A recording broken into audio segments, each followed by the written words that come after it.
Capítulo 2. Formulario 8867.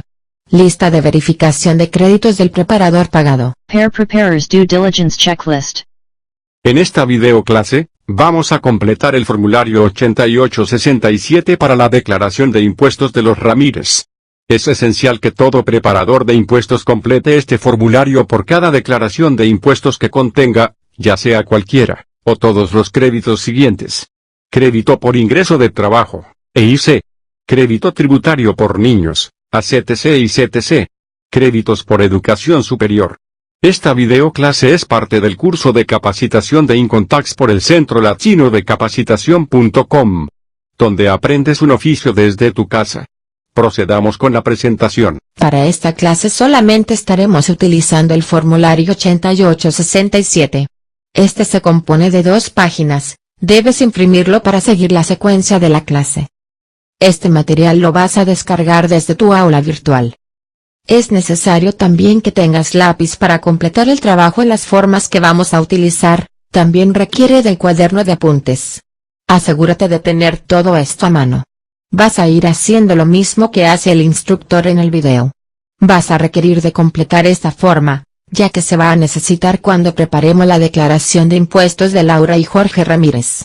Sin más que agregar, te dejo con el instructor. Estamos listos para completar el formulario 8867. Recuerden que este formulario debe ser completado con cada declaración de ingresos que preparen y la cual incluya los créditos del ingreso por trabajo, el crédito por niños y el crédito por educación superior. La falta de cumplimiento de este requisito le podría costar al preparador de impuestos multas de hasta $500 por cada declaración que se ha omitido incluir en este formulario. Este requisito lo ha implementado el IRS para minimizar los fraudes que se presentaban anteriormente con respecto a los créditos que las personas reclamaban y a los cuales no calificaban. De esta manera, el IRS también puede controlar a los preparadores de impuestos para que tengan más cuidado al preparar declaraciones que incluyan estos créditos y para que le pidan pruebas a los clientes de los niños por los cuales se están pidiendo los créditos. Vamos a proceder a completar el formulario o anexo 8867, el cual será utilizado para la declaración de impuestos de los Ramírez. Aquí tenemos la forma. Lo primero que podemos observar es que se deben poner los nombres de ambos cuando están declarando juntos. A continuación tenemos el número de seguro social de Laura Ramírez. Ponemos el de Laura porque es el primer número que aparece al completar el formulario 1040A.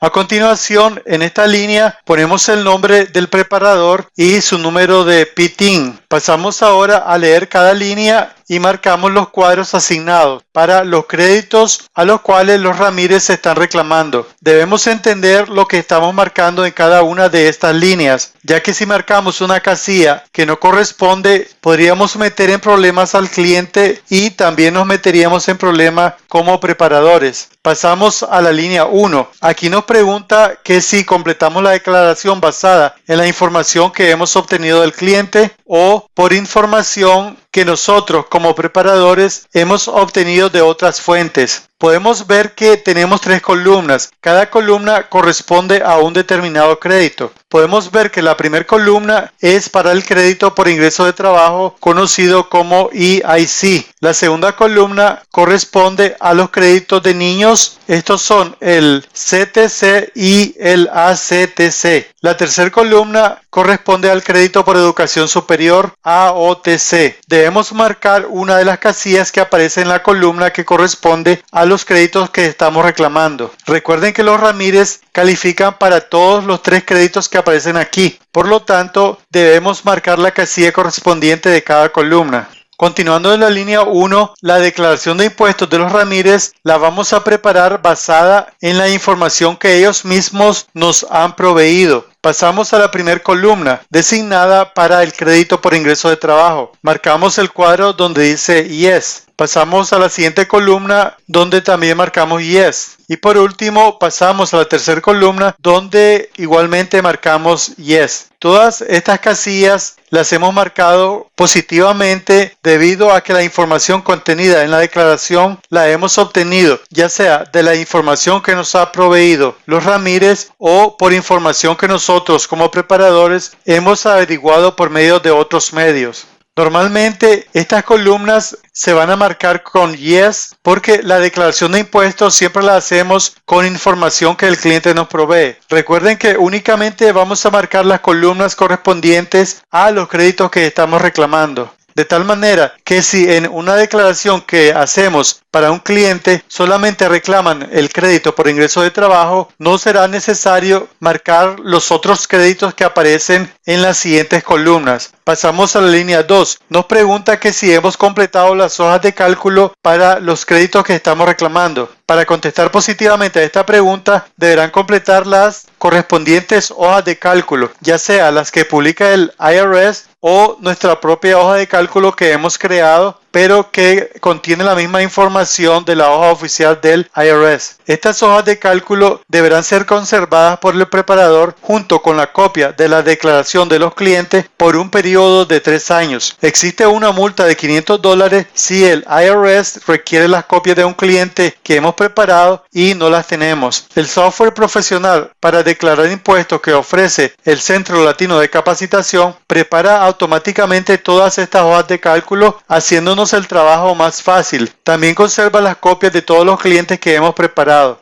El IRS dicta que las copias de la declaración de los clientes las debemos archivar en un determinado sitio, al cual el IRS tenga la dirección y acceso. Esto es en caso de que el IRS quiera revisar lo que hemos hecho. La forma de archivarlas puede ser en papel o en formato electrónico, ya sea guardando en memoria USB o en el disco duro de la computadora. Pero estas copias deben estar disponibles para el IRS en un tiempo de no más de 2 días en caso de ser solicitadas por ellos. Continuando con la línea 2, marcamos todas las columnas positivamente, asumiendo que hemos completado todas las hojas de cálculo de estos créditos. Pasamos a la línea 3. Podemos contestar positivamente a esta pregunta solamente si satisfacemos positivamente los requisitos de las preguntas 3A y 3B. En la línea 3A nos pregunta si entrevistamos al cliente debidamente y le pedimos documentos que soporten las respuestas que nos dan. Si lo hemos hecho de esta manera, entonces contestamos con yes todas las columnas de esta línea 3A. En la línea 3B, quiere saber si revisamos debidamente la información proveída por el cliente para determinar que éste es elegible para recibir los créditos. Si es así, contestamos positivamente los cuadros de las columnas contenidas en esta línea. Debido a que contestamos positivamente las líneas 3A y 3B, entonces podemos contestar positivamente la pregunta de la línea 3. Pasamos a la línea 4. Quiere saber si la información proveída por el cliente o por fuentes exteriores es inconsistente, incompleta o incorrecta. Si la respuesta es yes, entonces debemos contestar las preguntas 4A y 4B. Pero si la respuesta es no, debemos continuar con la pregunta desde la línea 5.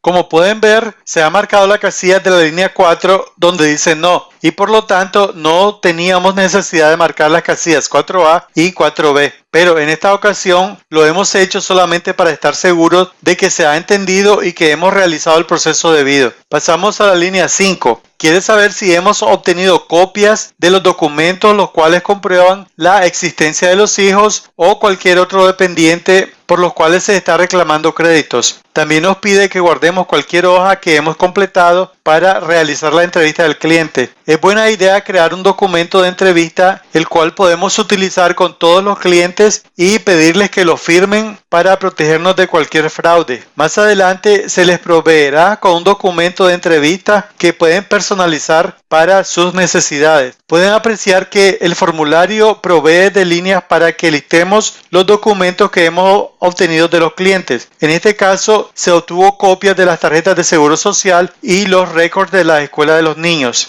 Habiendo cumplido con este requisito, marcamos las casillas de esta línea 5 positivamente y procedemos con la línea 6. En esta línea quieren saber si le hemos preguntado al cliente que si pueden proveer documentación adicional para corroborar la declaración que han hecho. Si es así, marcamos positivamente las casillas de la línea 6. Pasamos a la línea 7. Quiere saber si le hemos preguntado al cliente que si anteriormente le han negado o reducido alguno de estos créditos. Si la respuesta es negativa, marcamos la casilla donde dice no y procedemos con la casilla 8. Pero si la respuesta es positiva, debemos marcar la línea 7 donde dice yes y completar la línea 7A. En esta línea tenemos la posibilidad de completar un formulario conocido como formulario 8862. Esto es para reclamar los créditos que han sido negados. Si es así, marcamos la línea 7A donde dice yes. Pasamos a la línea 8.